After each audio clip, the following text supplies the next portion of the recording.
Querido Pai, suplicamos que ilumines nosso entendimento para compreender a Tua palavra hoje. Em nome de Jesus. Amém. Amém. Vamos a estudar hoje um tema também muito controvertido no mundo cristão. É o tema do sábado. Muitos pensam que o cristão alcança a salvação guardando o sábado, outros dizem não, o sábado já foi abolido, o sábado já não tem importância para o cristão, o sábado era para Israel, o sábado já não é para o Novo Testamento, enfim. Eu quero ler algumas coisas antes de responder algumas perguntas suas. Gênesis capítulo 2, nos primeiros 3 versos, diz assim: Assim, pois, foram acabados os céus e a terra e todo o seu exército, e havendo Deus terminado no dia 7º a sua obra que fizera, descansou nesse dia de toda a sua obra que tinha feito. E abençoou Deus o dia 7º e o santificou, porque nele descansou de toda a obra que como Criador fizera. Há 3 coisas que Deus fez aqui. Primeiro, descansou no 7º dia, no sábado. Segundo, abençoou o sábado. E terceiro, o santificou. Ora, este copo é um copo comum. Eu posso jogá-lo no chão, posso jogá-lo no lixo. É um copo comum, nada vai me acontecer. Mas se vem Deus e abençoa este copo, aí já tenho que ter um pouco mais de cuidado, porque já não é um copo comum, é um copo abençoado. Mas se Deus vem e santifica o copo, aí eu tenho que ter muito mais cuidado, porque é um copo santo. E quando alguma coisa é santa, Deus, veja, lembram-se que um dia Moisés viu lá no deserto, viu uma sarça ardendo e se aproximou e ouviu a voz de Deus que dizia: Moisés, tira as sandálias dos teus pés, porque o lugar que pisas é terra santa. Santa. Agora, aqui o texto bíblico diz que Deus abençoou o sábado e o santificou. Descansou no sábado. Primeiro, por que descansou? Deus não descansou porque estava cansado. Deus não se cansa nem se fatiga. Se descansou, foi porque queria nos dizer alguma coisa que precisamos entender. Segundo, abençoou, é um dia bendito. E o santificou, é um dia santo. Mas se nós continuamos avançando no estudo da Bíblia e chegamos ao livro de Éxodo, segundo livro da Bíblia, Éxodo, no capítulo 16, acontece um incidente antes de que o povo de Israel chegasse ao Monte Sinai. Vocês sabem que no Monte Sinai foram dados os 10 mandamentos. Só que no Sinai, antes do povo de Israel chegar, no deserto ainda, vejam o que diz Éxodo capítulo 16, versículos 28 e 29. Então disse o Senhor a Moisés: Até quando recusareis guardar os meus mandamentos e as minhas leis? Considerai que o Senhor vos deu o sábado, por isso ele no 6º dia vos dá pão para 2 dias. Cada um fique onde está, ninguém saia do seu lugar no 7º dia. Ora, o povo de Israel ainda não tinha chegado ao Sinai, onde receberia as tábuas da lei. E, no entanto, já estava guardando o sábado. Quer dizer que o sábado não começou no Sinai com a lei de Deus. Antes do Sinai, já havia a lei de Deus, já havia a santidade do sábado, em realidade desde a criação.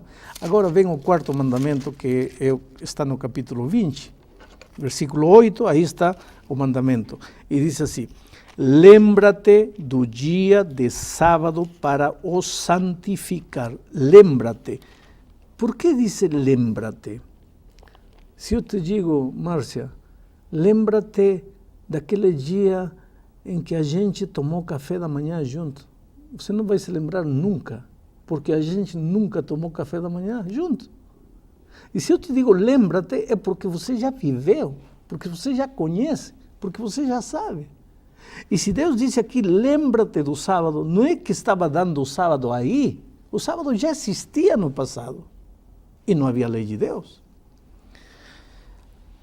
ao longo de todo o Velho Testamento, a verdade do sábado é contundente, clara e cristalina. Mas quando Jesus esteve nesta terra, já entramos agora no Novo Testamento, Lucas 4,16 diz, relata atitudes de Jesus com relação ao sábado. Lucas 4,16 diz assim, veja.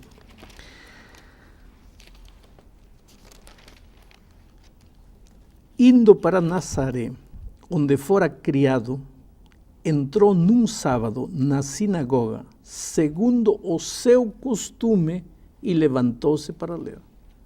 Jesus, num sábado, se dirigiu no templo, conforme é seu costume, e se levantou para ler a Sagrada Escritura. Pastor, veja bem, o senhor mencionou que Deus, quando ele estabeleceu a lei, aliás, na criação, né? Deus descansou, abençoou, enfim, separou o dia de sábado. Mas quando Jesus veio a esta terra, o senhor citou agora que ele foi ao templo, como era seu costume, mas ele não modificou um pouco a forma dessa guarda do sábado? Porque o próprio Jesus fez muitas curas, muitos milagres no sábado. Então ele estava autorizando o seu povo a fazer algumas atividades no dia de sábado que fossem positivas, que fossem para ajudar as pessoas, não é? Então, a gente não pode ver isso assim hoje? Muitos milagres que Jesus realizou em sábado. Propositadamente. Jesus, em realidade, não veio para abolir o sábado, para anular o sábado. Ele veio para devolver ao sábado o espírito de serviço do sábado que entre os fariseus estava desaparecendo. Os fariseus tinham feito do sábado um dia apenas de não trabalhar. Não pode dar 1000 passos, não pode acender fogo, não pode, só faltava dizer não pode respirar. Não pode. Tinham revestido de um farisaísmo ao sábado.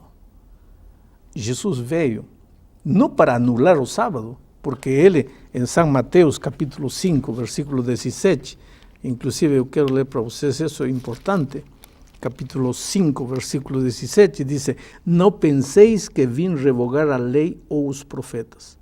Não vim para revogar, vim para cumprir. Ele não veio para anular a lei, não veio para anular o sábado. Ele veio para devolver ao sábado o espírito que o sábado estava perdendo. Por isso, ele operou milagres de sanidade, de cura em sábado, de libertação, obras de salvação, porque o sábado é um dia de salvação. Veja, no início, o mundo foi criado em 7 dias. O 7º, Deus descansou. Agora, o sábado se levanta como um monumento da criação. Aí vem o diabo, destrói a criação. Vem Cristo para redimir o homem. Ele trabalha. Numa sexta-feira à tarde, ele é levantado na cruz. O sábado, ele descansa conforme ao mandamento na tumba. Agora, o sábado se levanta como um monumento de redenção. Quando Jesus operava milagres, estava dizendo, o sábado é um dia de salvação. Mas isso que o senhor falou é interessante, pastor, porque veja, o Antigo Testamento está ali os mandamentos, a questão da criação. Jesus, ele era judeu, então ele cumpriu o sábado. Agora ele vem, morre na cruz, e o domingo é o grande dia da festividade, onde ele ressuscita. Pós-ressurreição, aonde eu consigo entender agora que o domingo ele nos transforma no grande dia do cristianismo. Porque essa é a ideia que eu tenho agora, que de repente a celebração é o domingo. Depois da morte de Jesus, o sábado ainda continua válido? Você, como muitos cristãos sinceros no mundo, acham que porque Cristo ressuscitou no domingo, agora o sábado deixa de ser o dia santo e passa a ser santo o dia domingo. Muito bem. Mas eu vou te ler só um versículo, aqui em São Lucas, capítulo 23, a partir do versículo 53, diz assim: e tirando-o do madeiro, ao corpo de Cristo, está falando do corpo de Cristo, e tirando-o do madeiro, envolveu-o num lençol de linho e o depositou num túmulo aberto em rocha, onde ainda ninguém havia sido sepultado. Pronto, Cristo já estava morto e já estava sepultado. Versículo 54 diz: era o dia de preparação e começava o sábado, era sexta-feira à tarde. Versículo 55. As mulheres que tinham vindo da Galileia com Jesus, seguindo-o, viram o túmulo e como o corpo fora ali depositado. Versículo 56. Então se retiraram para preparar aromas e bálsamos. E no sábado descansaram segundo o mandamento. Veja, Cristo já tinha morrido, tá?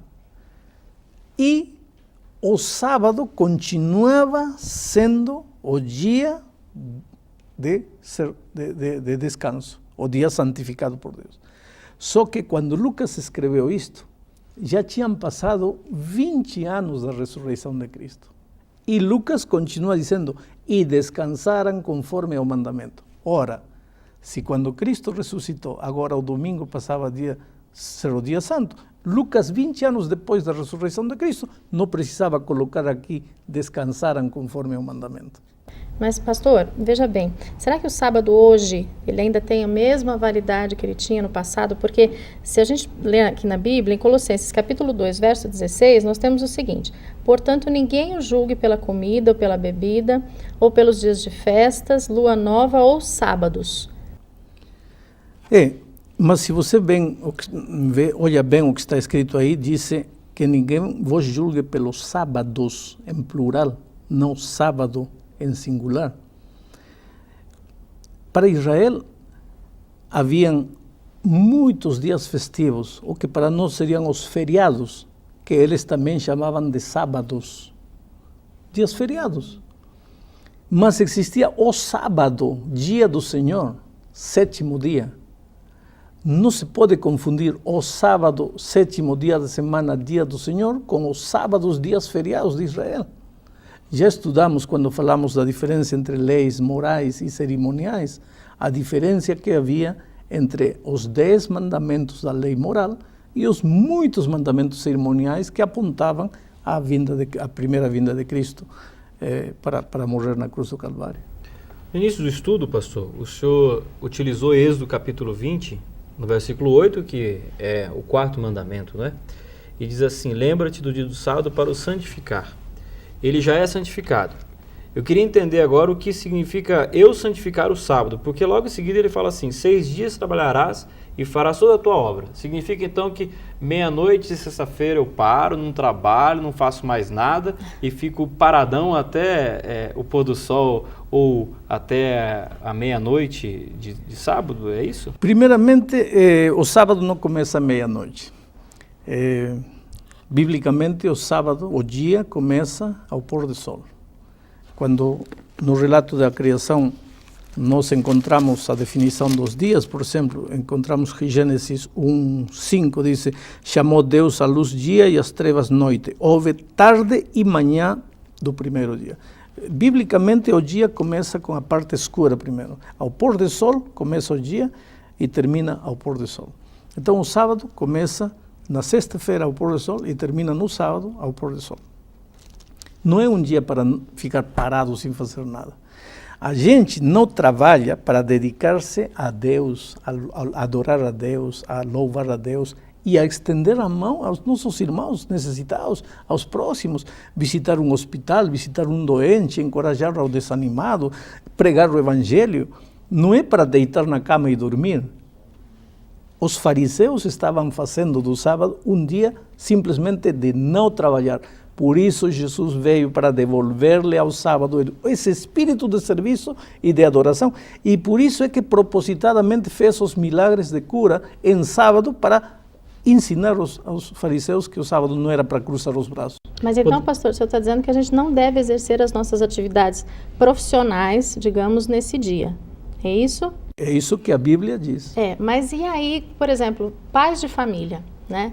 Hoje em dia o desemprego está aí para todo lado, realmente não está fácil a pessoa manter o seu trabalho. E um guardador da Bíblia, fiel, que ama Deus, mas ele precisa trabalhar no sábado. A Bíblia diz que Deus é amor.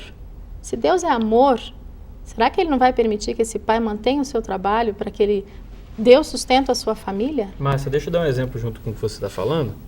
Vamos imaginar o seguinte, pastor. Pai de família, com dificuldades, né, para conseguir um emprego, consegue. E dentro do trabalho dele tem uma escala de serviço, onde ele tem um dia de folga na semana. E numa semana cai na segunda, outro dia cai na terça. Ele não pode pegar esse mesmo espírito do sábado e colocar isso num domingo, numa segunda, numa terça e fazer desse dia o seu espírito de sábado?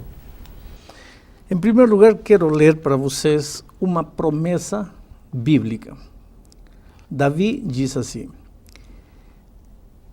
moço fui, agora estou velho, mas nunca vi um justo desamparado, nem seus filhos mendigando pão.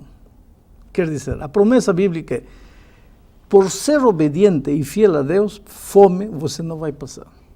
Agora, para isso você precisa entrar na dimensão da vida da fé. Porque humanamente você calcula, não tenho dinheiro, não como. Mas na fé, você não tem dinheiro, mas eu não sei de onde eu vou comer. Elias estava um dia morrendo de fome, Deus mandou um corvo trazendo comida para ele. Israel estava morrendo de fome no deserto, Deus fez cair maná do céu. Eu não sei que maravilha Deus vai fazer na tua vida. Agora, uma coisa é, a fome ou o filho com fome não pode ser argumento para desobedecer a Deus. Porque o que Deus disse que é assim, é assim. E não é porque Deus exija obediência, é um Deus egoísta que quer um grupo de filhos obedecendo cegamente a Ele. Não, não, não.